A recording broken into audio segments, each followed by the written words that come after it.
Ladies and gentlemen, welcome to the Walkshow podcast. This is your host, Walker Neer. Thank you so much for tuning in today. On today's show, we're joined by Eli Cunningham, who is a man of many talents. He's a writer, producer, actor, director, does it all. And we talk about all sorts of things, from theater and acting, all the way into the work he's doing today at a school with helping some kids out in the theater area. As always, today's show is produced and music by Misha Zarins. Hope you enjoy.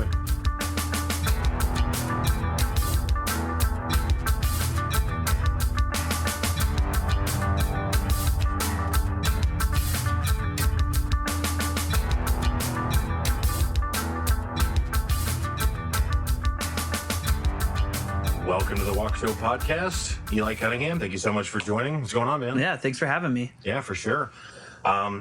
So for a long time, maybe your entire life, you've been in the theater. Is that accurate? Yeah, it's pretty accurate. I got my first theater experience when I was a kid in Kansas City as part of summer school. And in St. Louis, they had the option in gym class each semester. You could either go PE or dance, which all the girls went to dance. So that was a very easy choice for me to make. And then came to Springfield and auditioned for my first show in the 4th grade at the Springfield Little Theater. And then, 22 years later. Wow. I worked there. Right.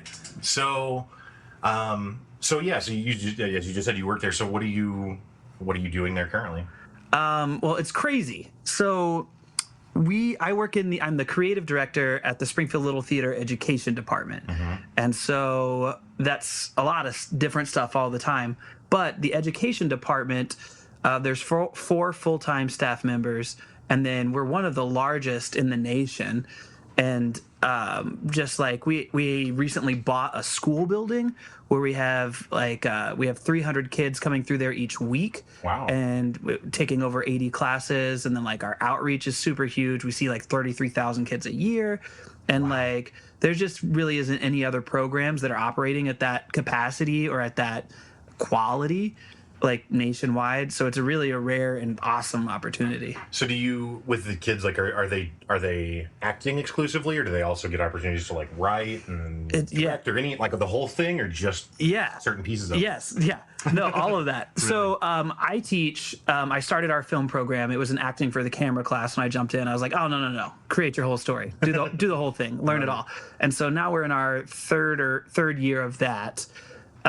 Which is super awesome. And so these kids, they participate in a local film competition called Sato 48, and they get nominated. They've been nominated every year. This past year was our 2nd year. And so they're competing with 100 other teams of presumably adults, right, and other people. So it's really cool that they're starting to climb that ladder and getting better at their quality and their ideas. But yeah, so film class. I also teach a high school acting troupe, which is where we meet every week. And at the school building, we have a black box theater, which is a small 60-seat, you probably a stand-up style theater. Okay. I could feel kind of like that probably. Okay. But it's, just a small little 60-seat theater, so we can put on our own shows there, or it's not like the Landers, where if 60 people come to a show there, you're in trouble. Right. It's actually, how many people is the Landers? It's 5. It's changed because they keep having to make the seats bigger for people because people keep getting bigger. So it's changed over my life. When I was a kid, it was in the 600s or maybe higher, and so now it's in the high 500s. Huh. But yeah. So if you sell 60 seats there, you're we're doomed. Right. Yeah. But those kids get to write and create their own stuff in that space. In that black box theater space or whatever. So you have, I've only been aware, and this may have happened a long time before this, but I've been aware in the last year or so that you have actually written some plays that some of these students or someone has put on, right? Yeah. So, I guess... when did that start? How long have you been doing the playwriting stuff yourself? I feel like I've always done the storytelling part of it, so that part's harder to track down. Sure. You know what I mean? Mm-hmm. And then, but I've taken a lot of screenwriting classes and script writing classes. I took a really cool one in New York from a guy named Robert McKee. He does something called The Art of Story, which is super cool. And then, and so I don't know. So it was kind of innate, and then when I graduated high school, I pretty much dumped theater shortly after that and got right into film and television. Right. And so then, if no one's gonna hire you to direct stuff in film and television. Like, not really. Oh, okay. Like, you will be, right? Like, people obviously are. Someone has that job. Right. But yeah, it's going to whoever. Francis Ford Coppola. It's not going to you. It's not going to me. And if you want to direct stuff, you have to write your own stuff, basically. Okay. So like, and that's the whole mantra now with all that whole entertainment industry is like writing your own stuff and creating your own content.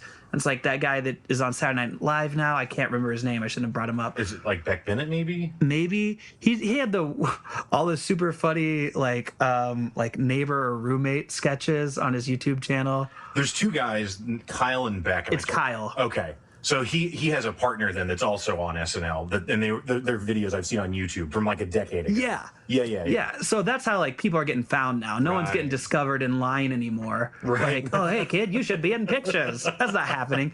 People are creating their own stuff and getting their mug out there, and they're like, oh, got a good look. He's also a writer actor. Sign him up, especially for like SNL. Well, right. Yeah. Perfect for it. Yeah, I actually watched an interview just the other day, or a little snippet of one with Robert Downey Jr. And he was talking about his time on SNL. I didn't know that he was on SNL. I didn't either. Apparently, he was terrible at it and didn't last for more than a season. But yeah, he was talking about how he didn't really have it was way too stressful for him because he came from more of a film type background, and the improv rapid fire, style of SNL was just not his cup of tea. That's crazy. Yeah. To think that Robert Downey Jr. had a problem with that. What was more weird was, and I know he's been around forever, but honestly, prior to the Marvel series, the only thing I really remember him in is a Scanner Darkly, and I don't even really remember that movie that well. That's the movie where they painted over the film or whatever. Rotoscoping. Super dope visually, and I remember when I was 23 and watched it being like, that was cool, but I don't know what the movie's about. But anyway, watching that interview with him, it was so weird to see how different he is in person, in the interview, as himself than as Tony Stark. Because I just always have had this impression that, like, that is just, like, he is just Tom Cruising that role. Right. Like, Tony Stark is, Robert Downey Jr. is, it's all one and the same. And, no, very different mannerisms. Even, like, and it's not like he's doing an accent or something, but just, like, even just the way his cadence, just the way he talks is different. And it actually just made me appreciate his work in those Marvel movies. Like, oh, he's really actually doing something for that Iron Man. You know what I mean? He's not just, again, Tom Cruising it. And maybe that's unfair to Tom Cruise. I don't know. But I think you get the point. Tom Cruise is great at Tom Cruise, though. He is. And honestly, to his credit, did you ever see that movie with him and Jamie Foxx where he's the bad guy? Which one? It's where he's like, I can't remember the name of it, but it's where Jamie Foxx is a cab driver and Tom Cruise is a hitman. And he makes him keep driving. He's like, no, just keep driving. Right, stay here. Takes him to all these different hits. And, but yeah, I mean, he's just legit the villain of the film. And he's actually pretty compelling as the villain. Like, it was very different from anything else you ever see Tom Cruise in. He was good in Interview with a Vampire, too. Now I can't, the movie where they sleep. Vanilla Skies. Yeah, he's like eating something. Where they sleep. They get in the car. There's clouds. I thought of it very quickly. Yeah. But yeah, Vanilla Sky. Like, he's good. He's really good in that. And that's kind of a weird, movie for him. But, obviously he's like Top Gun and Mission Impossible, all that shit. Anyway, so yeah, I guess I just completely derailed whatever you were talking about. It doesn't matter. But so do you think that you, and certainly all of the same is an appropriate answer as well, but do you think that you like acting versus directing versus writing one more than the other, or the whole ball of wax? So this is something I discovered really in this last year, and I kind of knew it already, but like, it takes a lot to sort of take out the acting tool bag these days.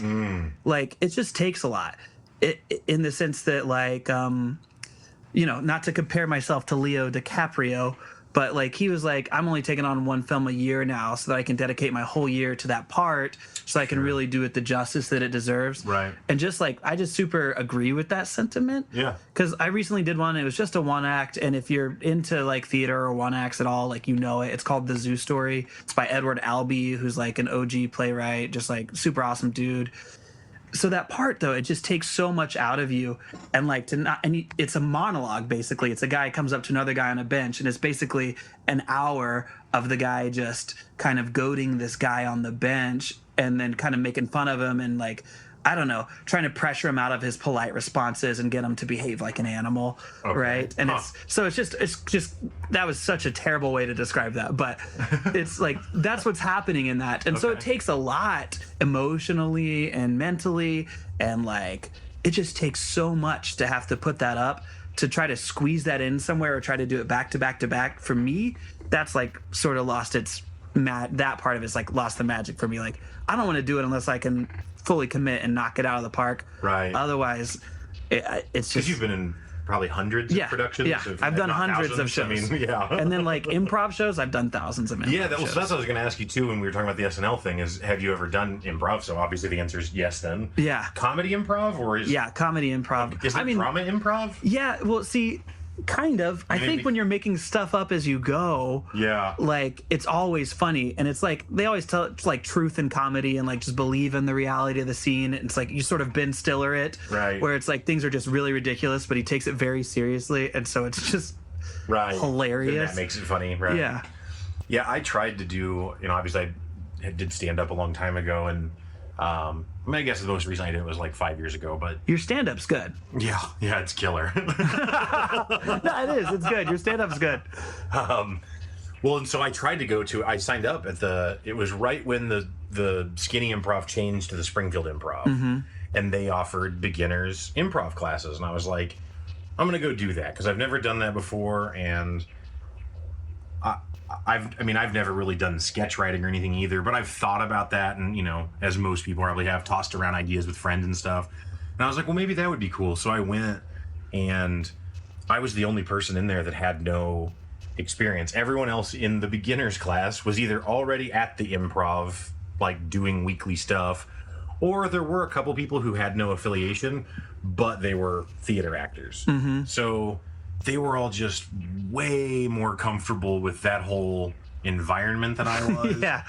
And I'm not going to hate on the Springfield Improv. It was early in their education stuff, and I know they still offer those classes, and I'm sure it's awesome. But this particular day, at least, they weren't like mean to me or something. It's not like they picked on me, but they didn't really bail me out at all. Like. Yeah. And maybe they're not supposed to. Maybe that's part of the whole experience. I don't really know. But, like, we had to get in these 2 lines, and then you just go up, in pairs and do an improv scene with whoever the random person that you're lined up across from is.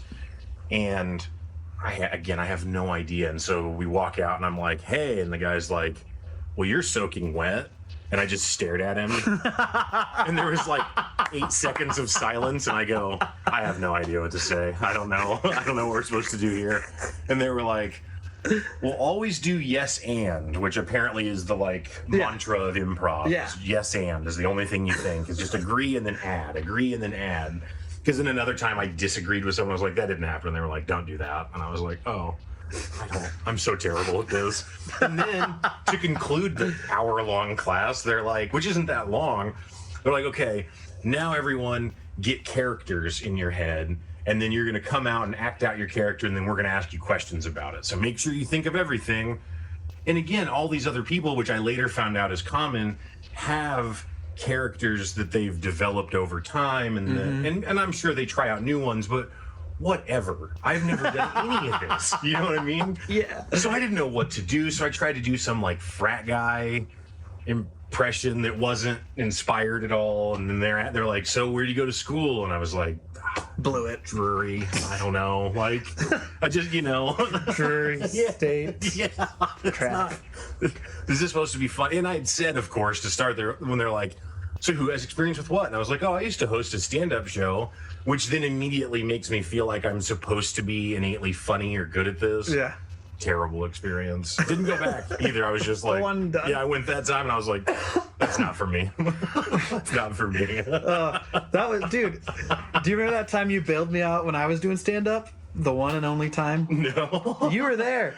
I was, It was at the Outland downstairs, Oh, okay. and like you showed up. I don't even know if you were going to be there or like what the story was, but like I was. Was up it one there. of Murr's events or I like think Laughing so. Stock or whatever? Yeah. But so I was cracking up one of the guys one time just talking about a story about a movie that I hated so much and why I hated it and why the guy who made it sucked. Right. Like not like anyone local, but like mainstream or whatever. And anyway, and he's like, "Oh, see, that's what you're gonna do for the stand-up show. Just do that. And I was like, "Really?" And he's like, "Yeah. No, great, kid." I'm like, "Okay." So I get up there and I'm like, "All right, hey, how many of you guys have ever seen this movie?" And no one saw it. That was it. That's rule number one. Yeah. Is you can't depend on audience participation. You can't. If you start by asking them a question, that will happen, and then you're F. So you just gotta do. No one raised their hand, and then so I was like, "That's all right. They'll still think it's funny by how much I hate this guy." Right. And then I just like kept going, and then like there was just never a single reaction, and I was just like, "Okay, quick, make something else up. Just make something up." And then it turned into like, and then I got a ring at my doorbell, like, and then I just said some stuff, and then you let out the most.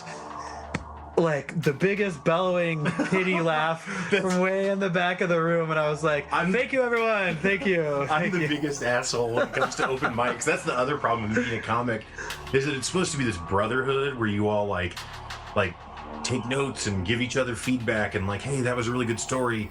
Maybe you could add in this kind of element or whatever, and just try and help each other out.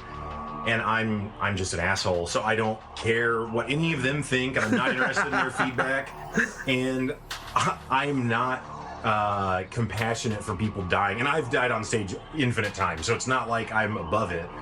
But when someone bombs, it just kills me. Like, I laugh so hard, and I know that it's so wrong and painful. But I can't help it because it's a room full of people, and it's dead silent.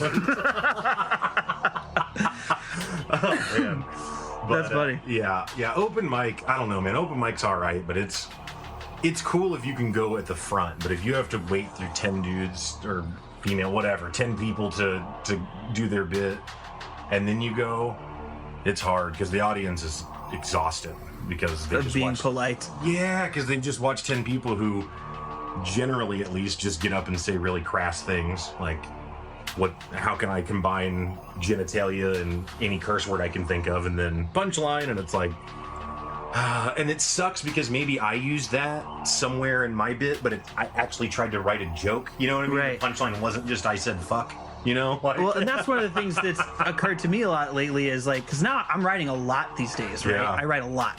And so one of the things was like, it's just like quietly sitting there, like you can go back and you don't have to leave it like that. And like maybe I do have to leave it like that, and that's how I feel still. Right. But like there's still this voice that's like, yeah, go ahead and try it again. Why don't you just like try writing some stuff? Try to do it on purpose this time. Like see what happened, like whatever. It's like I actually don't have an interest in performing like that though anymore. You know what I mean? Right. But it's still just weird, this weird thing. It's like, well, now that you know the trick, why don't you give it a shot? Go on, get up there. Ugh. Huh. So the play how many plays have you written that the kids have put on or whatever so far? So right now we're doing about one a year because that's all the strength I can muster. We just have so much going all the time that it's like to be able to actually like carve out that kind of time to put together an hour-length show or musical, which is what I did this last one. So I'm doing about one a year now. And then, so the last year, the one I did was called Blow Ye Winds Blow, and I stole most of the music. It's all old sea shanties. Okay. But it's, whatever. Yeah. They just exist out there. Right. And then composed them with like hip hop and trap beats. Nice. It's super cool. Yeah. And like, it was just super cool. And then it's just a pirate adventure of a kid going to get a map, and then like getting the map is actually the beginning of the adventure, which is the end of the story. So that's the whole show. That's right. Cool. But it's kids versus adult pirates, and then like there's a sea dragon and mermaids, and like wow, it's just cool.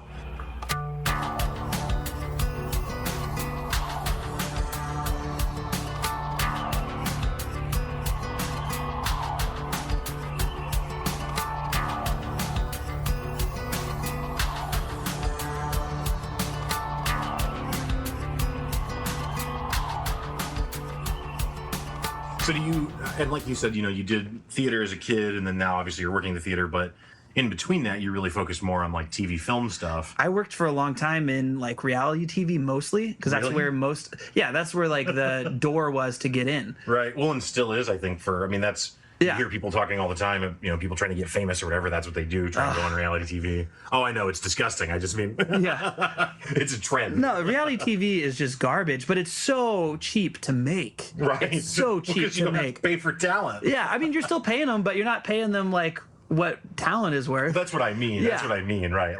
Like a real actor is like, I'm not doing this for $100, but Joe Schmo is like $100 and I get to be on TV. Sign me up. Or it's like, hey, you sir, or they will like put out ads in the local area. That's like where they spend a lot of money too. Is like radio ads and Facebook ads and Craigslist and stuff like that.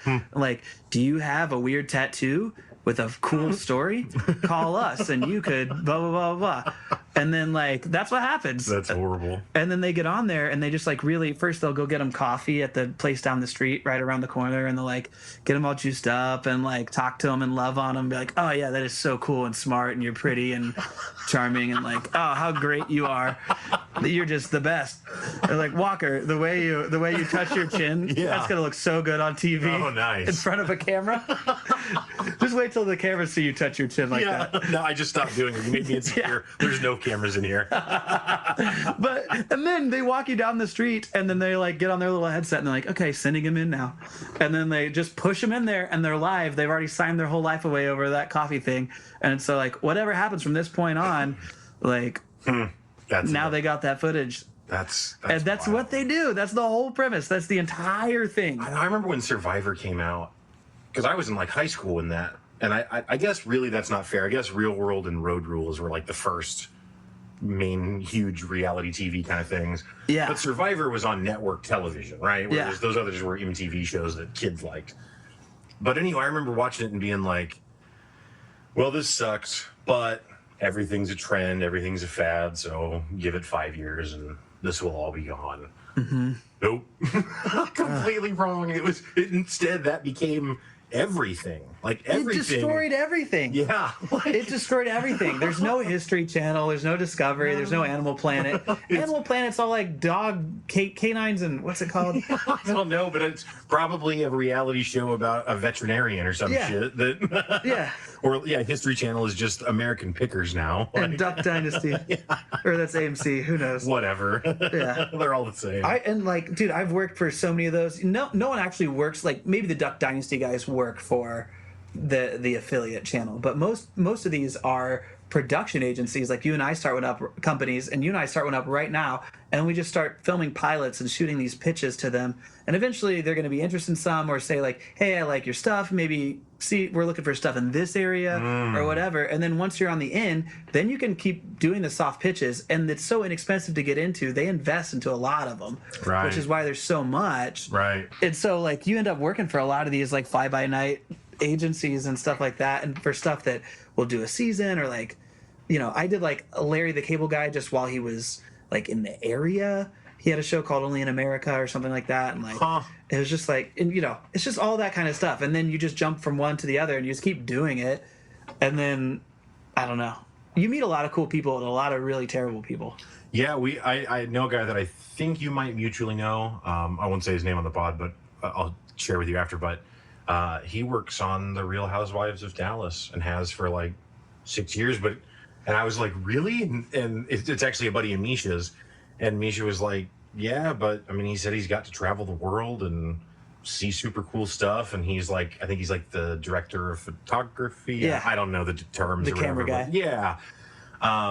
But he's been doing it for quite a while. So it's like, it pays well and he gets to see cool stuff. And he's doing the work that he wanted to do, whether it's on the project he wants to do. I don't know. Right. But, I don't know. To some point, maybe it doesn't matter. I don't know. Yeah. Well, dude, like set life is good life, especially like when it's stuff like that where you're getting like cash in your pocket for food every day, or they're feeding you. Mm-hmm. They have to feed you for one. Oh, like a per diem kind of thing. Yeah. But like, so it just like, it always depends on what kind of show you're on, or if it's like union or union rules or like stuff like that. But they have to feed you at a certain point, and then like, but it's just cool because Like I worked on one that we shot here, Ink is like a tattoo about the all-girl tattoo shop. Yeah. Yeah. I didn't know you were familiar with that. I remember that coming out or something, seeing media about it. So Yeah, those poor girls. Okay. Actually, like I grew to know them and love them, and I really I respect them, and so like it just super sucks because basically TLC came here and made a TV show with them, and then they got them to trash the town that they live right, in. and everyone hated on them for it. Right, that's why I came across it. And there's already there's plenty of tattoo shops that suck in town that are not good at doing tattoos. Right. And like maybe some of their artists aren't as good as some of the artists at the best tattoo shops,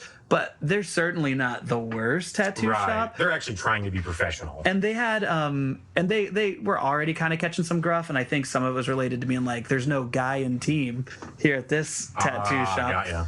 And but anyway, so I think they already had a little bit of hate, but then once that intro came out for that show, there's like, the girl just starts out, Springfield is ignorant, stupid, dumb. Like, it's how the show starts. And so the whole city is like excited to see like what's going to happen with this show. Oh, crazy. Oh, I know somebody who was on it. I hate all your redneck fucks. Like, Yeah. wow, okay. She comes out swinging. She makes fun of like college kids. She makes fun of rednecks. She makes fun of religious people, like all in one sentence. And it's just like, oh no. That's like the whole town is college kids and religious people. I got to see the first cut of that and it killed me. I was like, uh-oh. Yeah, that's too bad. Yeah, I've never been close to something like that at all. I frankly, now knowing that you have worked on those programs, whatever you call them, in some capacity, that's the closest I've been, is right now. Right now. Yeah, knowing you. Yeah. And I only found that out now. Well, So. you're almost famous. Yeah, that's not what I meant as much as just like, now to be fair, I don't hang out with a huge amount of people, but yeah, none of the people I kick it with on a regular basis are anywhere close to trying to be in that world or anything. So that's interesting to hear about it. So you talked about being an actor, and now you kind of only want to do that if it's like a role that's really significant to you. Is that, or that you have a lot of you can dedicate a lot of time to? Is that a fair way to who you were saying earlier? Yeah, both are true. Both are true. Like I've done, so you do, I don't know if that's the question. No, go ahead. I've done a lot of like chorus stuff, like background, being in the big group, singing in the back. Like, okay. Right? Like you do that a lot when you're in high school and early college. Like that's what you're doing if it's a big musical. Because, if you go to see, I don't know, whatever, Lion King, sure, right? Hamilton. I'm not getting cast as Simba, right? Like it's not me. I'm gonna be over here like singing and dancing back. Right, you're one of the hyenas or something. Right. And so like I've done, like I'm not doing that again. Gotcha. Like I respect it. It's necessary, but it's like, dude, I've crossed that off my list. Like I'm not gaining any more from doing that. It's not the same because I haven't put in nearly the amount of time and effort that you have in stand-up as you have in acting, but I mean, it sounds kind of like my sentiment about open mics, where it's just like, I don't know. Like, I get it that this is the grind that you do, but I don't know. Not going to do it. Yeah. I'm just not going to do it. Well, and it like, also, with the open mic part of it, at least, like, I'm 35 now. I don't want to hang out in bars. Yeah. For 4 hours, 3 nights a week. Like, no thanks, Like, I want to go home. That's why the podcast is so great, because I can record. I don't have to deal with anybody else. We can put it out. If I bomb, I don't know, because I don't have to look at the audience. You know what I mean? I can look at the listener numbers, I guess. So. You might get some comments. Do you allow replies? Yeah, but I actually request that people email the show with any thoughts or comments. Never got an email, so. Oh, cool. I'm going to start emailing you. Yeah, you should. I'm going to sign you up for some newsletters. That'll be good. So back to the TV movie thing that we were kind of talking about earlier. Would that be something that you'd be interested in getting back in if the money was right, or it's just not your cup of tea, or? So I don't mean to be too personal about the money question at all. I just no. The money is super good. The money is super good in film and television. Even if you're really low on the totem pole, like if a show came into town, you could get $300 a day doing their job, which isn't like really good, but it's pretty good. Right. Yeah. That's pretty good. You know what I mean? But you're working 12-hour days minimum. Right, but that's like 6 figures. So it gets there. It works out when you're doing. Yeah, I don't know. But anyway, so like you can negotiate like $300 a day to be a PA, right? A production assistant. Mm-hmm. So, and then everything just goes up from there. And basically you have your day rate and you say, this is what I'll be paid per day. And they're like, they take it or leave it. And you can negotiate if you want to, but like, it's like, no, I'm a $600 a day guy. Is that in your budget? It's not. Okay. Right. You know what I mean? Right. And like you get paid good money to do that stuff. So yeah, what is it? I've heard Bill Hader from SNL or whatever. I'm a huge fan of his. Yeah, he's great. Oh man, he's so good.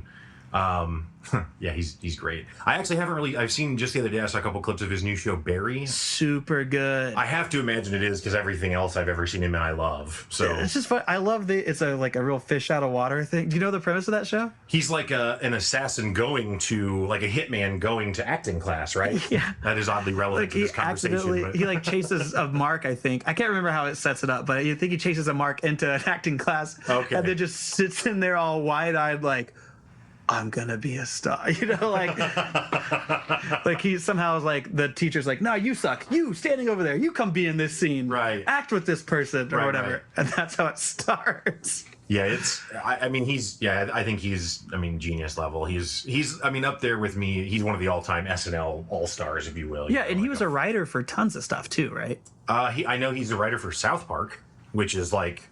Yeah, you need no other credential for me. Like, was he on Conan too? I can't remember. It kind of or Simpsons seems like Conan was on The Simpsons. Conan was on The Simpsons. It does seem like there was an SNL person that wrote for Conan, but I don't know if it was Bill Hader. We're not good at our name dropping. It doesn't matter. They're not listening anyway. So. Bill, if you can hear us. Yeah. So he talks. I've watched a lot of interviews with him as well, and he talks about being a PA. What does a PA do? A PA is like sometimes they're getting coffee, sometimes they're flagging traffic in the street. Sometimes there's like all kinds of different levels of PAs. Okay. Where like you have a key PA. So is this what you see in like the credits when it's like best key grip or whatever? Those guys are all going to be all those weird names that you don't understand, like key grip, best boy, best key, all that. Yeah. So like those guys are all working out of the grip truck or the grip department, which is all like basically the structural lighting and electrical equipment.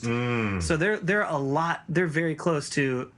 This is insulting, but they're very close to like construction workers almost. Okay. Like in the style of work that they're doing on set. They're constantly building rigs like to go on the camera. They're loading the car into the trailer and putting the stuff on the side of it. They're hanging huge silks or like putting up a 10K light on a crane in the middle of the night in the woods to make it look like moonlight. Gotcha. Generators. So kind of like rolling cable. Like the guys that set up and tear down like for bands or whatever. Exactly. Show. Yeah. Roadies or whatever. They're a little better than roadies, but sure. I realize roadies is probably a bit. Roadies are like carnies. But... No, I don't know. Where? I promise I wouldn't insult anyone when I came on here.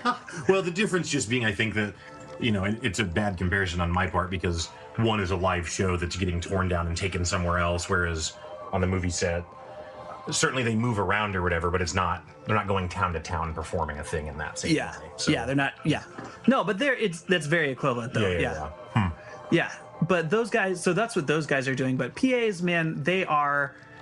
Yeah, it's a bunch of different departments on a film set, but PAs are part of the production department. So you're producers, and you have a bunch of different producers. Like one producer will just be in charge of like the scheduling, and one person will be in charge of like the money, and not just like giving the money, not like executive producer, not like an EP, but like they'd be more in charge of like where the money's going, making sure receipts are being accounted for, all that kind of stuff. Gotcha. And so when you work in production, you're making the movie you're making all the behind the scenes happen. So you're making sure that trailers are arriving on time, that talent is being picked up from the airport and taken to their hotel, that they're moving through costumes and wardrobe appropriately, that you're getting, if you're on location, like for that TV show, if you're on location for that, you're getting the first thing in the morning, you're handing everyone restaurant menus and saying circle what you want to make sure that it's ready by the time lunch happens, and so it's all the business, or like you're going to Sam's to buy all the craft services for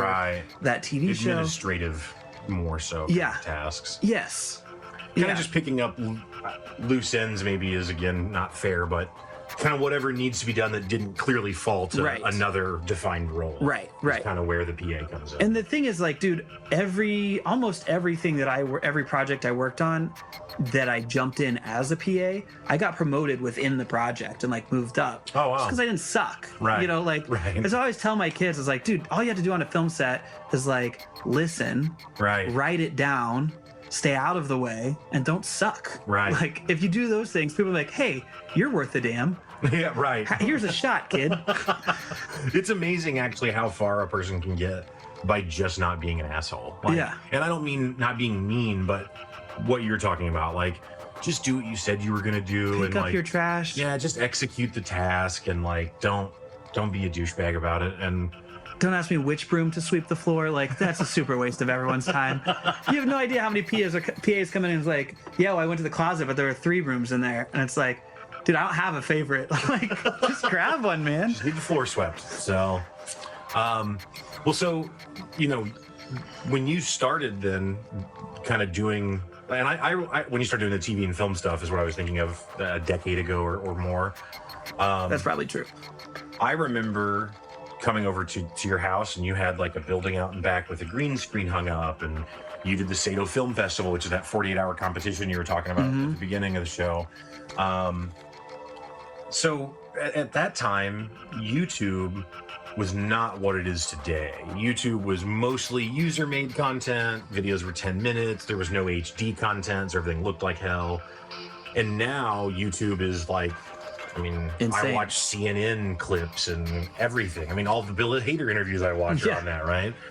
So have you ever had that? Is that ever something you've explored, trying to like make TV film type stuff and going the YouTube route? Because that's instant production, right? I mean, or instant publishing maybe is a better way, not production, but yeah. No, that's totally, I mean, that's where it's at these days. Everyone's looking for content creators, and like even musicians, like labels won't really, this isn't true, this is a generalization I should say, but labels are looking for people with like that already have 100,000 followers on their social channels, and they're looking for people who already have X million amount of listens on their Spotify's and whatever, and then they're willing to like. There's no more mixed. That it's so crazy. I have this conversation with the kids all the time, which is a thing. This is a thing. Talking to these kids and like their ideas and like what the world is like for them versus where it was when I was there. Because I went through the same program growing up. It's very different now. There were 12 of us.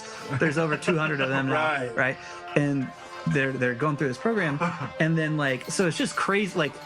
Because it is a mirror, right? But that's what I tell them all the time. I'm just like, you guys, like, you have to do the work. If you want to climb up there, now it's like, not only do you have to be ready, but you also have to still be doing the work. Like, you have to be creating your own stuff and getting your stuff out there. Right. Otherwise, like, you're not getting discovered. No one's getting discovered anymore. Right. Which, I don't know. I mean, there's merits to that and not, right? Like, gatekeepers can be a problem because they can keep out people who are otherwise deserving, but like that's something I self-promoting my own show, I guess, but something I talked about on a few episodes ago is like it seems like a problem that we have now, and it's like the pendulum is just swinging to the extremes. Like we came from everything was curated for you and you had no control over what content you had access to now it's gone the other way, where there's no curation of anything and everything is just out and anyone can make anything, which is awesome in a lot of ways. But when coupled with like the rampant sensationalism that everything has now, it can also just be really hard to understand what might be good or what is true or what's reasonable or what you should actually give a shit about. And people will be like, oh, well, you have to, like, you can't listen to the news. You got to go research it yourself. And it's like, yeah, but motherfucker, like, I don't have time to research 20 news. You know what I mean? Like, all this different shit. Like, that's why people have different jobs. Like, that's why a journalist is a journalist. Right. So that they can commit the time to figuring it out. And I then trust their reporting. I don't want to be a journalist too, you know? So I don't know. And not that kids making YouTube videos to promote their acting careers to say journalism, but just, there's so much noise, I guess, maybe. There is so much noise.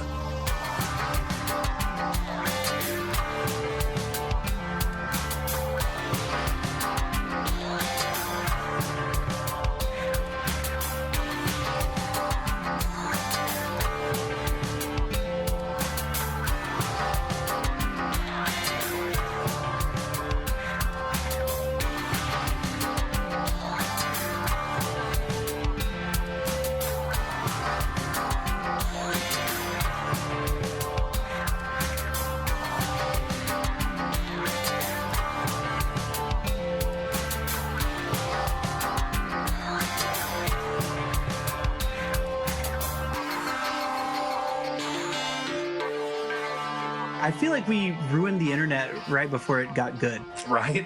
Like, I really do. I feel like we ruined it because it's actually hard for me to search on YouTube. Like, I have difficulty, and not like in an old man way, but in like, I search for stuff and then I get hits for like what's popular. And I know you can mess with the filters and all that stuff. I'm not saying like I'm an old man, but I just mean like I get all these hits for stuff that's like, yeah, this guy influencer put out something on this topic, and it's like, dude, I don't care about that guy. Right. I want to, you know what I mean? Like, it's like yesterday I went to go see. So I had never watched any of the Marvel movies, and then, well, that's not true. I watched the first couple of Iron Mans. The good ones. I'd seen the first Avengers movie, and then I don't know if I'd seen any more. Anyway, swore them all off. I hate him. I said, hate the franchise, blah, blah, blah. And then, recently the Endgame came out, and I don't know that it's the finale of the MCU, but it's the finale of the story they've been telling for the last decade. Yeah. And I was like, I've always said, like, I wish I was 10 when that started, so that I could have been a kid and thought that those were the coolest movies that I'd ever seen. Because how awesome to have this connected universe of movies that comes out over a decade. You know what I mean? Yeah. Like, there's nothing else like it. It's like a TV show except in film We form. kind of got Harry Potter. Well, and see, there's another one. Like, I've seen them now, but I didn't watch those until 3 years ago. Like, I've never. Did you like them? I did. Yeah, they were good. Yeah, it's damn magical. Yeah, they were good, and I had always been under the impression, because I was in high school when Lord of the Rings came out, Right. and that was really my first exposure to like that much fantasy. I mean, I'd seen like the movie Willow and stuff like that when I was a little kid, so not that I'd never seen anything fantastical, but not that it was just that committed to fantasy. Yeah. And so then when Harry Potter came out, and it's like, oh, is that cool? They're like, it's like an 8-year-old kid learns magic, and it's like, I don't want to see that. No, that's not cool. No, I thought they were girl books when they, like, that's the age I was like, I'm not reading girl books. What? That's funny. So yeah, I went and saw Endgame yesterday. So in the last 2 months, I've watched all of the Marvel movies. All of them? All of them, except I did skip Thor Ragnarok and Ant-Man 2, Ant-Man and the Wasp or whatever. Yeah. So I found this order online where you don't watch them in the order that they were released. You watch them in the order of like the chronology. How the story. In the story, right? Yeah. So the first one is Captain America, and the second one is Captain Marvel, because that technically takes place in the 90s, even though that movie just came out this year. Oh, cool. How cool to see them in that order. Yeah, it was. And so, so I watched them all through in that, again, minus this couple, but then once I saw Infinity War, I was like, well, I really just want to see Endgame now. And it was in theater, so I was like, I haven't seen any of these in the theater. I bet it's better there. So I went and saw it. Well, they re-released it because they put out the extra credit scene or whatever at the end. Mm-hmm. And that movie's 3 hours long. So when I got done with it, I was like, I'm not sitting through these credits. Like, I'll just YouTube it. This is a very long story to just simply say that, like, just trying to look up a video to find, like, what's the end credit scene. Like, oh my God, the people that I found a guy that eventually explained what it was, and it really was. I'm glad I didn't stay. It wouldn't have been worth it for me, at least, not being that super fan, I guess. But yeah, it was just brutal listening to all of the rest of his video. Like, it just sucks really bad. But I wanted to see that scene, you know what I mean? So you're trapped. Like, what else do you do? And I'm not going to go through 100 videos that explain that scene to find the one guy that I don't think is annoying. Right. So you just kind of suck it up. Well, that's how we broke it. Like, what algorithm is the word, right? Yeah. Like, the algorithms, but it's so true. This is the big thing where we were talking about before, where it's like that, the gatekeeping and the pendulum or whatever. Right. Where it's like, now YouTube doesn't monetize people unless their videos are at least 10 minutes long. But not all subjects, this is one thing that Netflix has done really well at, is that not all subjects are 10-minute long subjects, dude. Mm-hmm. Sometimes it's a minute-long subject. Right. Like, sometimes it's a 30-second, like, oh, here's the thing that happened at the end of the, give me all the hits. I'll get into it really quick. So I guess music is not monetized then at all on YouTube anymore. I don't know how it, I'm not. Right. I'm not into the YouTuber world. Yeah, well, I mean, I know just like so I put this show on YouTube. Now it's just a still image with the audio. Mm-hmm. But yeah, in order to monetize, you also have to be completely family friendly. Like, there can be zero explicit content if you want to advertise at all. And it's like, is there really no advertiser that would work with someone that said fuck on a podcast? And I know the answer is yes, there is. Yeah. But they just don't. Why would they spend the time doing that, I guess? You know what I mean? Yeah. Figuring out those little niche relationships. They got into a lot of, but they got a lot of heat for like, there's all those really weird like Princess Elsa and Spider-Man videos on YouTube. Do you hear about that? Is it the shit that like targets kids or whatever? Yeah. It's just like weird sexual stuff with like animated cartoon characters. Okay. And so it falls right into like, I remember seeing headlines or something that there was stuff that was not appropriate for kids that was being published, if you will call it that, as a kid's video on YouTube. So yeah. I think that's what you're referring to. Yeah, it's just like which weird stuff, man. I haven't seen it, but like, you know, I don't need to see it. No, right. Yeah, no, I get it. That's where I'm at too. That's what I was like. I feel that so that's funny. Like, you know, 32 is not that old, but I'm certainly at a point where in my life where you totally just feel like, dude, I get it. Right. Like I said about so many things, like just a refusal to participate. Yes. I get it. I get what's happening over there. I don't want any. Yeah, I know. I was talking with Nick the other day about it, and so a couple of weeks ago, I went over to a mutual friend's house, and he's like 23 maybe, and he lives with like 3 or 4 other dudes who are all that age. And they were all watching UFC, and I went over there with another buddy, and we were watching that too. And everyone was very nice, and it's not like it was weird. I mean, I got along with everyone.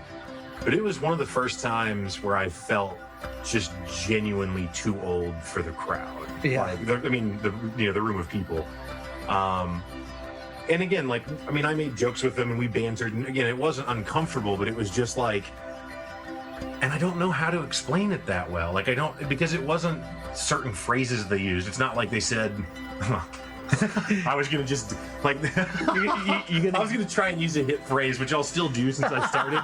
But it's not like they were all talking about, like, their eyebrows on fleek or something. You know what I mean? Like, it wasn't that they were all using lingo that I didn't get as much as it was just, I don't know how else to explain it other than it was just like, you guys are all fucking kids, man. Like, and they're, again, really nice guys. I don't hate their problems are like smaller, not to belittle whatever people are going through. But like, their world is just it's just a smaller worldview. And just the jokes that they make. I mean, they do the same thing that we've always done, hanging out with a group, which everyone does, where you banter back and forth and bust each other's balls and joke around or whatever. And all of that was happening like it normally should. But it was just, they were just clearly younger, but they're not kids like high school kids. You know? I mean, I've been around that, and that's obviously they're kids. But these are people who work and pay their own bills and live independent. You know what I mean? Like, they're adults, but they're it's like clearly young. I don't want like I don't want like a house full of roommates. Like, that sounds terrible to me. It sure does. Like, it sure does. Dude, there was 11 of them that showed up over there. Yeah. There was, because they were gonna play Dungeons and Dragons after the UFC fight was over, which is cool, but 11? Like, I wasn't even having that's not true. I guess we had a lot of people over when I was about that age, but I don't know. Well, that's part of the deal when you're that age. You're like, I get to have people over. I'm having people are coming here. Right. No one can tell me. Right. Now I'm off the grid. You know what I mean? Yeah. Like, I don't want anyone to know where I live. No. That's so funny.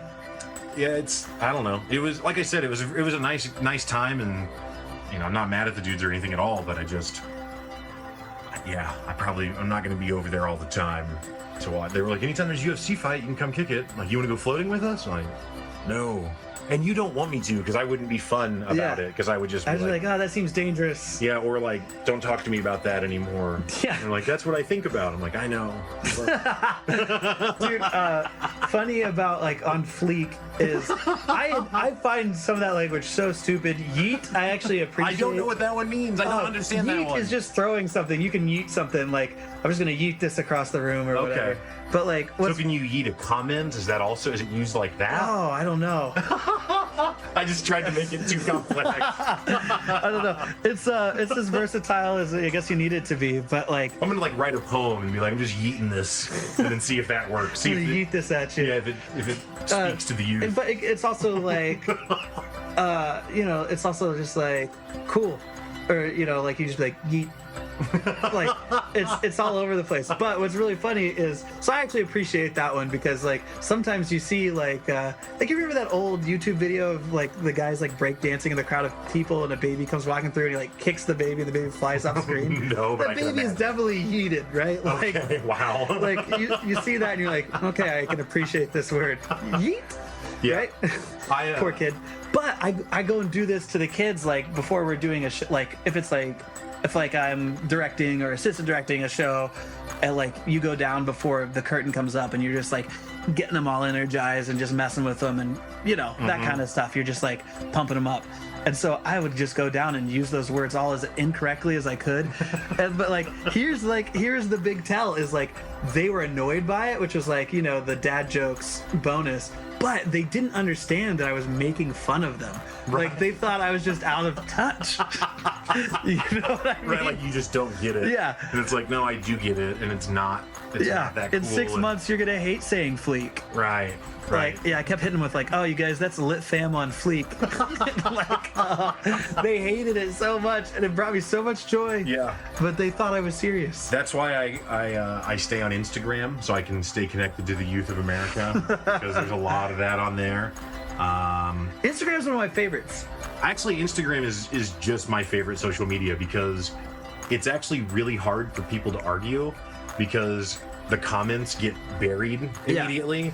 So the only way to do it is if you constantly at someone. Mm-hmm. But if anyone forgets to at whoever in their response, then that person now doesn't know that they were, you know what I mean? And so it's like, you really have to work to fight on Instagram. Now it happens still, of course, but whereas like Facebook or Twitter, like that's just the whole thing, is just people fighting with each other. It's so horrible. It's so bad. The internet is so terrible. I love it. Obviously, we love it. Right. We're all addicted to it, but like, geez, dude, the internet is just ruined. That's what this podcast is going to be. We're just old men bitching now about. Well, it's just great. Like I tell these kids, I'm like, because they want to add me on Facebook and stuff. I'm like, dude, I'm not adding you on Facebook until you've graduated. Like then you can add me and you can see the photos of me when I was in college. Like it was. Facebook opened when I turned 18, like 2005. Boom. Wow. Facebook started. You had to have a college email to get a Facebook. And then like our groups were stupid. It was like going particularly out of my way, or going slightly out of my way to step on a particularly crunchy looking leaf. Like I'll never forget, that was like the very first Facebook group I joined. That sounds like a subreddit. That's a very internet thing though. And it was like, or like Family Guy. And then you would like go and look at people's profiles and like, okay, which groups did they like? Oh yeah. Or like you have a crush on a girl. Why are all my stories about like how to get with a girl? But like it was like you had a crush on a girl, so you'd like some of the bands that she liked even though you never heard of them. Right. Like what a sleaze. What a sleazeball. That's hilarious. And then you're like listening to them and you're like, gosh, this music sucks.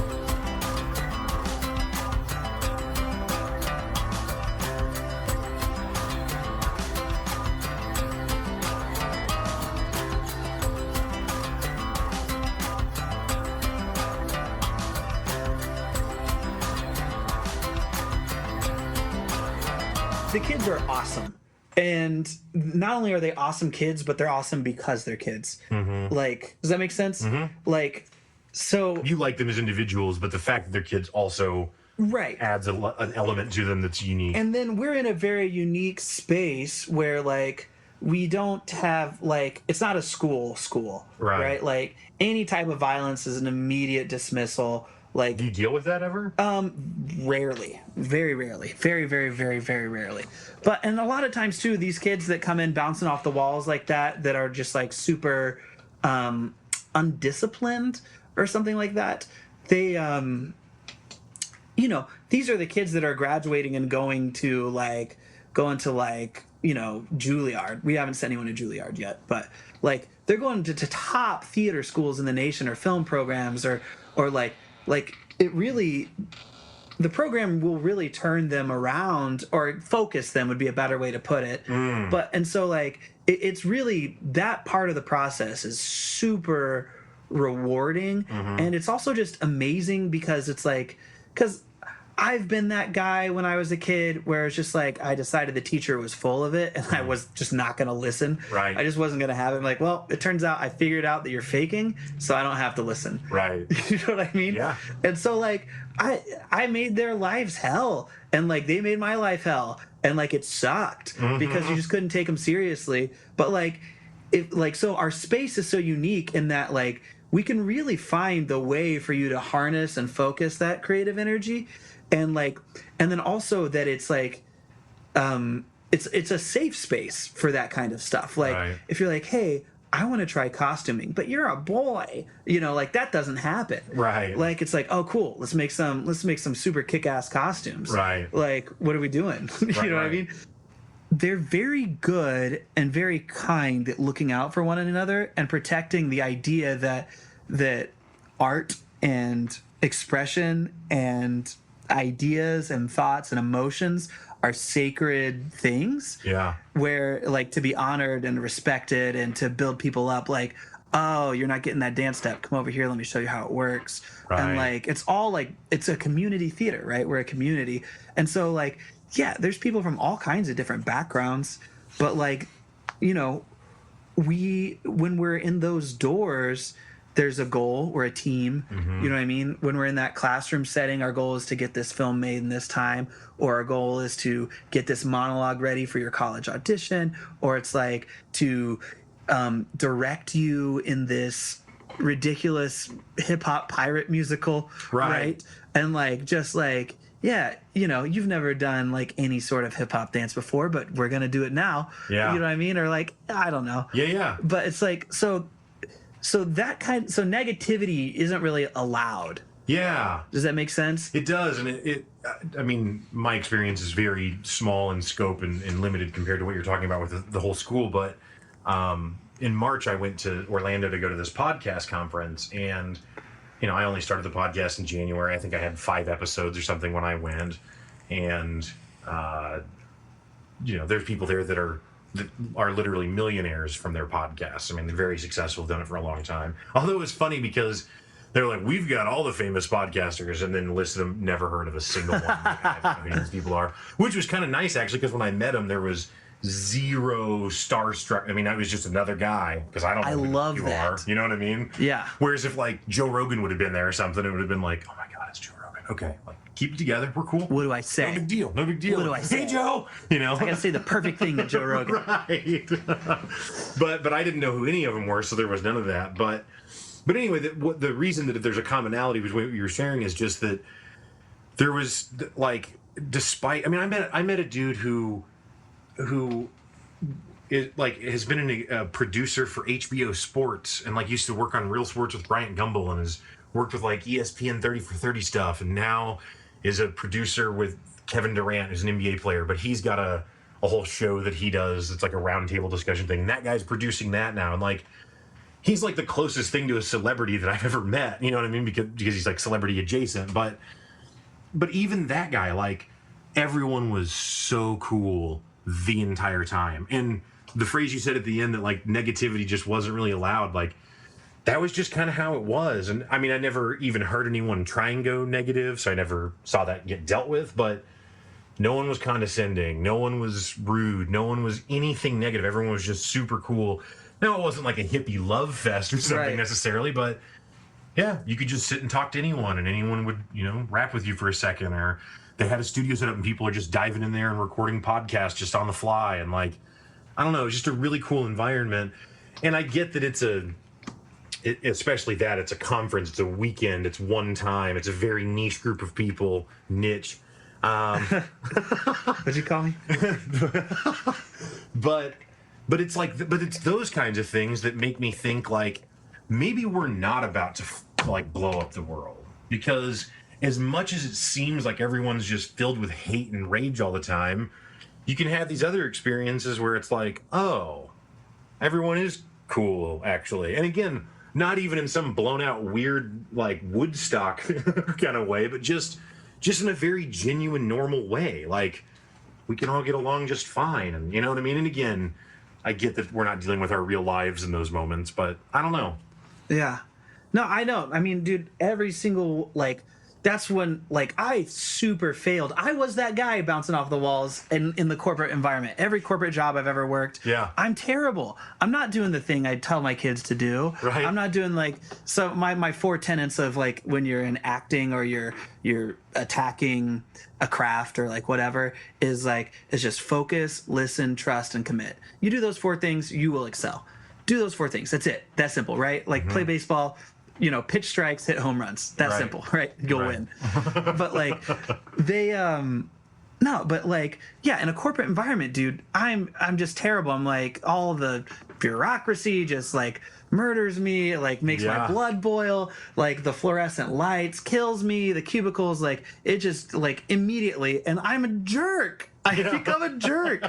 And like all the because everyone else there is like they're like lifers, they want to they're like I worked at a very big company and they I was stepping on their toes by suggesting, hey, this would help, and it's like, no, that's my job that like adds 20 hours a week to my work, which is only 1 hour a day. Right. Like you're messing with my flow, like kind of thing. Right. And so it's it's whatever. But to the point here is that I'm very fortunate that I found this work that I'm in now, because every day is full of hope. Right now I'm doing a really cool program with through just local art stuff where we go and we visit kids and we take theater to them. And so like it's super cool, man. Like these kids have never been exposed to anything like this, and they're just so willing to try. Yeah. That's the other thing why kids are awesome, right? Like I said before, like my kids are awesome, but kids are awesome. Yeah. Because it's like we got a puppy and the dog will just take off running and then just trip over himself and fall down and just get up and do it again. And like I know that's so cheesy, but it's like that dog does not care. Right. It's like, we're just running and having fun. That's it. Where you and me, we're going way back. We're like, we get it. We don't need to do it. We get it. Right. Even though if we had just done it, we were probably like, oh, yeah, what a fun time I probably could have had more fun if I went back to the improv class, right? But I felt embarrassed to what you're talking about. And then I was just like, never mind. I'm good. Yeah. I'm out. Way out of my comfort zone. Yeah. I get it. You guys are funny. You're good at this. You have it. Right. Yeah. I didn't need to be here. Yeah. It's so funny. But no, that is like, it's going way back to that improv conversation. Yeah. It's funny because like, dude, even the people that are really good at it have a hard time jumping in with somebody they haven't done it with before, because it's just, you can put up a lot of fake and a lot of front and a lot of pizzazz and charm and hit some good jokes and do some good wordplay and stuff like that. But until you're really jiving on the same level as somebody, like you're not really creating good scene work or like, that makes sense. You like, whatever. I'm sure Jimmy Fallon is like really good in almost any conversation. Like I'm sure you will walk away from a conversation with Jimmy Fallon feeling excellent about yourself. Right. Very cool. Like he's very cool and very smart, and you're just glad for the time. He was really generous and interested in you, even though probably is not. Yeah. But he has that talent. Yeah. That's a skill that he's cracked, Right. Which is that's so much of I get a big part of my teaching is like I really, mantras is what everyone else would call them, but I get really like hot on a new idea, and like that's one of them right now that I'm thinking about and researching and reading about and just like contemplating, meditating on, is like the idea of like learning to learn, or like cracking the code of cracking codes, you know what I mean, like of just the philosophy of like, okay, well, I know that ultimately there's like vocabulary, there's movements, there's costumes, there's, you know what I mean? Like, there's all these different pieces. I just have to learn the different pieces. And then I can just associate that with other stuff that I know. And I know we're just talking about learning right now, but like, I just described what learning is. It's not really that brilliant, but yeah, I don't know. I think that there's actually something to be like, that's something that struck me recently is kind of the point that you're making about, not about learning specifically, but about like how something that you already knew can be profound. But like, so I just read How to Win Friends and Influence People, which is like a very famous book that's been suggested since I was a kid, right? And I never read it because I always was like, like I don't need to read a book on how to make friends. Come on, I can make friends, I got friends. Right. And I just thought like, oh, it's probably like slimy and it's like how to manipulate people or like how to have like disingenuous relationships. And I don't care about that. And then I read it and the book is not that at all. The book is only about like that basically if you want other people to like you, then you have to be nice to them. So like even if you're trying to serve your own self-interest, if you need to involve other people, you have to serve them in order to get them to serve your self-interest, right? And none of that is profound. This is all known stuff. Yeah. There's a whole chapter on smiling. Like, smile when you meet people. Smile when you talk to people. Smile when you're on the phone. Like, smile. And it's stuff that I already know, but just in the context of it all being together in that one book. And like, or like it's stuff, like the smiling thing is something that I learned. I've worked customer service jobs a lot in my younger days. And that's, they teach you that all the time. Like, because working a phone job is hell. And so you better smile when you're on the phone so the customer doesn't know that you're in hell.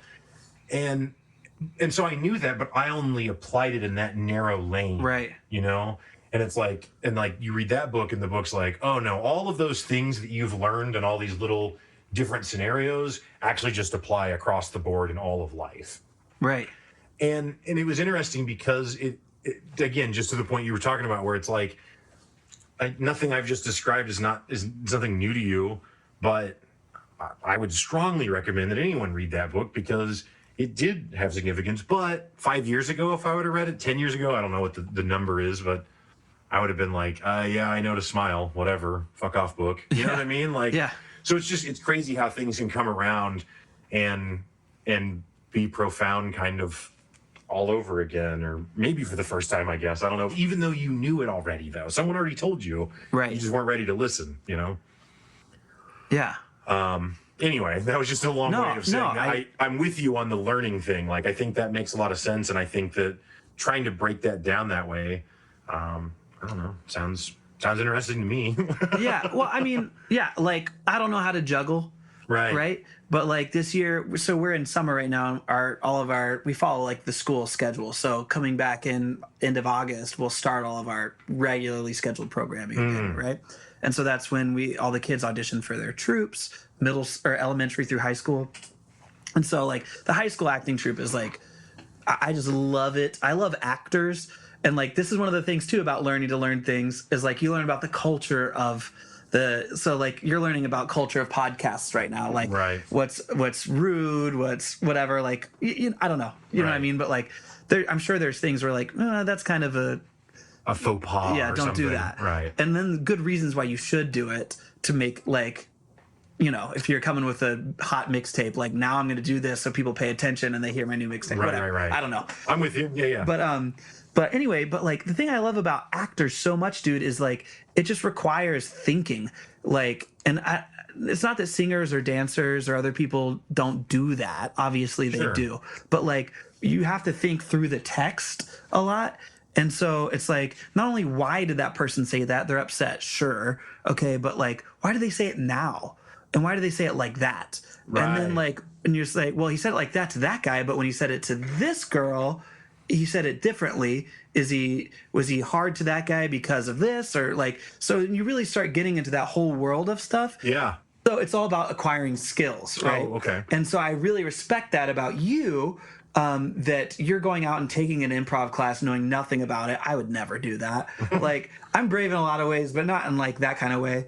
But like, I think that's cool, man. That like, and then you're going to this festival, and it's like with these high school kids, I'm going to teach them to juggle. I'm going to bring in a guy, teach us all how to juggle. I'm going to learn how to juggle so I can teach the kids next year how to juggle. Right. You know what I mean? Right. And so like, I don't know. That's the whole learning to learn thing is like, you're like, okay, let me figure out how to get this down. And not only now, once I've got it down, how do I crank it up? Right. Like, and then like, I'm getting really into cooking now too. Yeah. Like I'm super interested. I bought a real nice knife. Nice.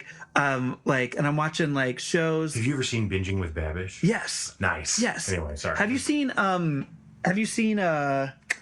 thing that really kicked it off for me, is The Chef Show on Netflix. Uh-huh. It's got Jon Favreau.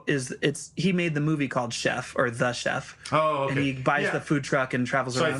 I think Binging with Babish has an episode where he cooks He's on something. there. Yeah. I've seen that. Yeah, but... he's on there. But so this guy, Roy Choi. Mm-hmm. Yes. Anyway, he's his mentor, John Favreau. I keep saying Jean Favreau. Yeah. Jean. He directed Iron Man. He's in Iron Man. Yeah. Well, so there's a complete. I just finish your point, because I'll completely derail us. But anyway, long story short, Roy Choi is this super dope dude that's all about street food and he's classically trained, but he decided he didn't want a restaurant, he wanted a food truck, and his whole thing was that Twitter became new at the same time he got a food truck, and he just hit that wave at the right point where he could tweet, "We're going to be here," and people would show up, and he created this whole environment around his food truck. Right. But anyway, this guy has so much respect for the culture and the style, and they go visit other chefs and they do stuff and learn how those guys do it. And it's I watched a ton of cooking shows. We've all seen cooking shows. They're pretty boring, right? That's why I like Binging with Babish so much, because it's 5 minutes, 10 minutes. The whole thing, you know what I mean? And it's fun and it's quick and it's very stylized. It is. But it's just, I don't know, the respect of the culture. How do I fit in? How do I show respect and learn? And I guess chefs do this thing called if you're a chef and you come to my restaurant, I'm going to crush you, which means I'm going to hit you and your crew with as much of my best food as possible on the house. Okay. I wish I was a chef then, based on this story. Right. Because I'd be traveling all over to try to break you guys to see how much food you can handle. And then I'm going to come to your restaurant and you're going to return the favor. And the chefs are all doing that to each other. And it's a little bit of pride and it's also a little bit of respect. And it's just that's one of those cool cultural things. Right? And so, I don't know. So I really appreciate... I'm getting into cooking was the point of that story. But that's what did it for me. Was okay, I'm ready. So that's what I'm starting now. Is each month I'm going to start practicing. I'm starting Mexican food in August. Oh, nice. I want to get really good at I want to be able to do Mexican rice, refried bean, the classic staples. I want to be good at it. Right. And make the good stuff. Yeah. And then get into more advanced stuff. But just always striving to okay, if I'm going to be cooking for myself for the rest of this, how much more fast food can I eat? Right. How many more Wendy's? Yeah, no, I mean, I landed in the same kind of boat. I used to live, a block away from a Chinese restaurant, and I can mash on Chinese pretty much every day, and I did. And then I moved and wasn't that close anymore to a place, and it was actually it's actually more tedious to go out to eat than it is to just have something here and eat it. It takes longer to drive the 20 minutes. Yeah. Get it, come back, what, you know what I mean? So I started cooking a lot at home as well, and I'm not good at it. I cook different things and people like it okay, but it's not like I watch Binging with Babish. I don't actually try and do his recipes because way too advanced for. I'm way too lazy to do all of that. It's so much, man. The dude. I watched one where he makes his own fucking corn tortillas. Right. Nope. Dude, but we started making flour tortillas, which are super fast. It's a minute. Huh? It takes you 20 minutes to make the dough, and then each tortilla you roll them out and you slap it in there in the pan. Minute, and you have a tortilla. Boom. Huh. 30 seconds this side, 30 seconds that side. Right. It's done. When it starts bubbling, it's done. Right. So easy. It's 3 or 4 ingredients, and it's super doable. Yeah, when we went to the Tool concert up in St. Louis earlier this year, and the Uber guy on the way back was Misha asked him what he liked to do, and he said cooking, and Misha was like, "Oh, what do you like to make?" And he was like, "Oh, I make pasta." And Misha was like, "Oh, what dish?" And he was like, "Oh, a lot of them, but I actually just make my own noodles." And we were all like, "Oh my God, that sounds insane." And he was like, "You guys are all idiots. It takes 15 minutes to make noodles from scratch. It's not hard, you know?" Yeah. Whereas to me, I'm unimaginable. Can't make it. Only obtainable at the store. Speaking of being, it's so cheap too. So it's there's things like that. My buddy Garrison all the time is let's just make it. And it's I don't know, dude. I can buy one for $20 and then it's made. Right. Sometimes there's a joy in the making of the thing, but it's I'm not gonna make a bicycle. Yeah. I'm not gonna do that. I'm gonna pay the hundreds of dollars for the people that are good at it. Right. I'll have a good one that I'm not constantly let me get my welding kit off my back. Right. You're just. But Yeah. that's so funny. I just imagine like you're just pulling a new wheel out and putting it on. Hold on. Pull the mask down. Yeah. But throwing it back to getting radicalized, dude, there's certain stuff too where it's like I'm getting like mad about fast food, like just how much trash that I'm generating by eating fast food. And it became really clear to me because I had like this one trash can in my garage, and I was eating them out of my car all the time. Right. And so before I left my house, I would throw it in the trash can, and that's all that went into it. And then very quickly, it was a full trash can overflowing and like a full-size trash can, and that's all it was the fast food I was eating. Right. Just, you're also smashing up, so it's right. like as efficiently in there as it can be. Yeah, and it's just like, and I was like disappointed in myself. Like, God, that's so much because so much extra trash comes with that. And then like, if you want to get real upset about like what's in your food and like stuff like that, but like, so that's what a lot of it is for me too. Is like, man, at some point I want to be a little bit in charge of what's going on. Of my own life, right? Yeah, right. Like, and at least have the skills. You know what I mean? Yeah. No, I think that. I mean, it. While I say I'm not, and again, I am not like a good cook or a fancy cook or something, but I mean, when I was in my early 20s, me cooking was like a box of mac and cheese and like a can of tuna, and I'm like tuna mac cooking, and it's like that's not cooking, but or like making a frozen pizza, but it was basically just preparing something at my house, right? But it was still the same kind of stuff, basically, just prepackaged, super. Right. I wasn't cooking stuff from scratch at all. Which again, I'm not making tortillas yet, but I'll cook ground beef with garlic and onion and green pepper as opposed and it's to great. Right, exactly. Yeah, it is. It's just throw too much garlic in, it'll be awesome. Right. Yeah, you can never have too much garlic. I know. It turns out that's true though. You can. I found my limit. Okay. But I really believed it. I really believed it. Yeah, I didn't. I've never found it, so that's fair. Well, if you order from Bambino's, man, they send you with the stuff. And so like they loaded us up with the this time I put the oil into the garlic container. Oh, wow. And just took a big chunk of bread, and I was like, oh, that's it. That's my limit. I did not miss any of the houses I lived in from like 18 to 22. I know. I don't miss a single. I mean, like I miss the idea, I guess, or like more I'm just fond about the time. Yeah. No, I mean it's weird to think about like just the weird stains that were like on the carpet in those houses at that age. Not your places, but like no, definitely. Because people would like party and smoke cigarettes inside and use a to-go cup or whatever as an ashtray, and then it gets left on a counter, and then it gets knocked off, and then no one cleans it really. Maybe the like obvious chunks they pick up, but the actual black nastiness. No one's buying a carpet shampooer. Or just renting it. One. Yeah, that's not happening either. Gosh, yeah, there were so many like hookah coal burns in the carpet and stuff like that, and like. Yep. Those houses were just terrible. I know. Terrible. Did you ever go to that house I lived in that had no windows on it? No. It was like overlooking the trail. It's a bus station now. Wow. It's the Springfield bus station. Oh, really? Yeah. It's the big one downtown. But it was like all alone. When we first moved in there, it was like I was real hot on like Fight Club and Tyler Durden, stupid anarchist crap. Right. At that time. As you do. And and so I was like, yeah, we're gonna live out here in like the industrial whatever. And like make soap. Yeah, we'll make soap, get people to fight. But no, really, I had stupid ideas of like, what can I do that's not a job to make money, which is only illegal things. Right.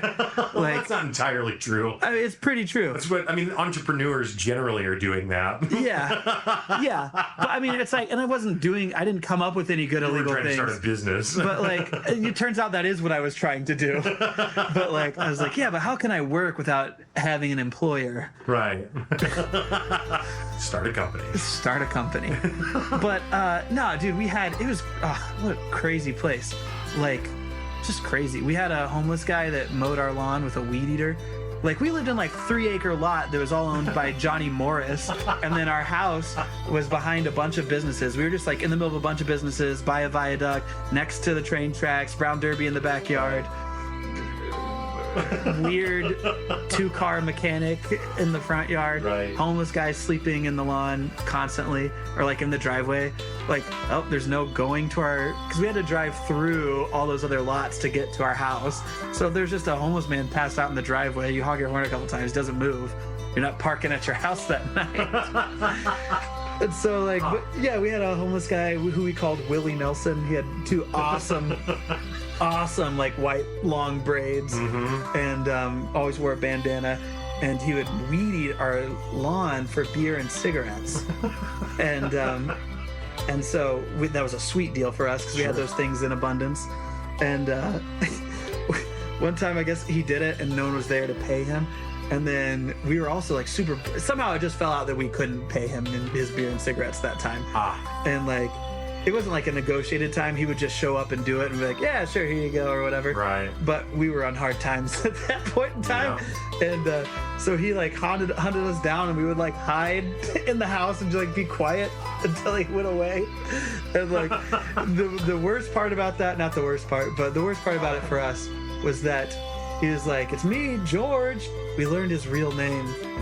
And it was just like the magic was gone. Right.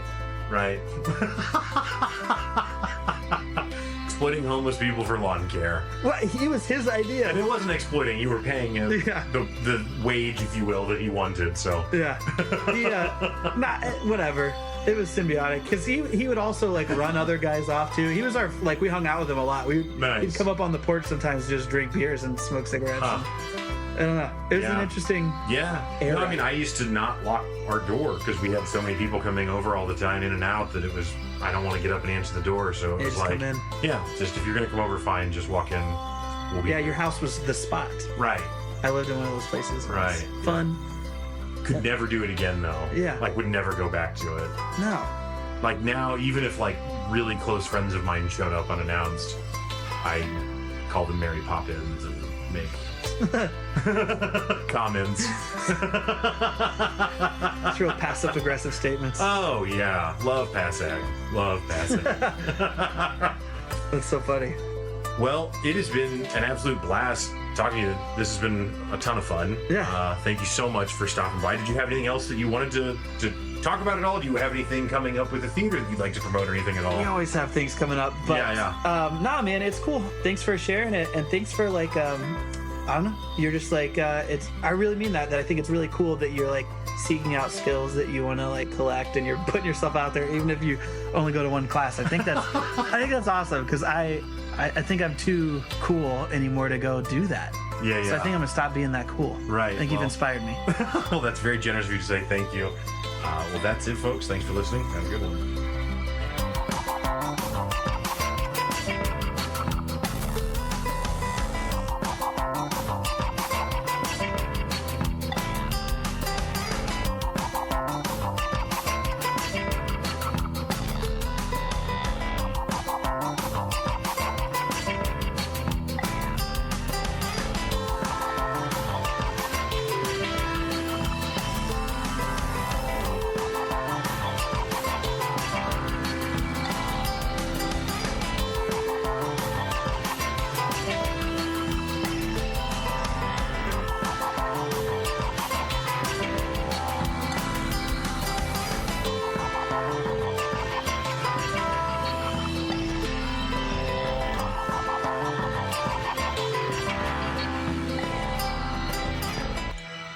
Well, that's going to do it for the show. Thank you so much for listening, and thank you, Eli Cunningham, again for joining.